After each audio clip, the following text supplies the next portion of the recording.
Hey everyone, Zane here, and today we'll show you how to watch NetShort series for free.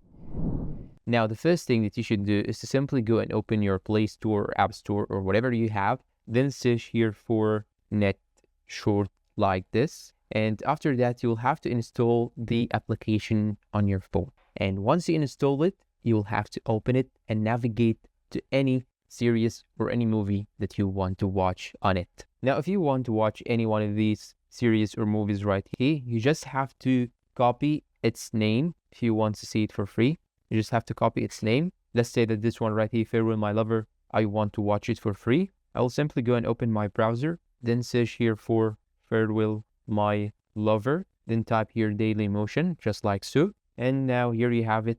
You have the episodes on Daily Motion. You can see all the episodes on them. And that's all for today's video. If you find it helpful, please don't forget to support us with like, subscribe, comment, share. Thanks for watching and see you in a new video.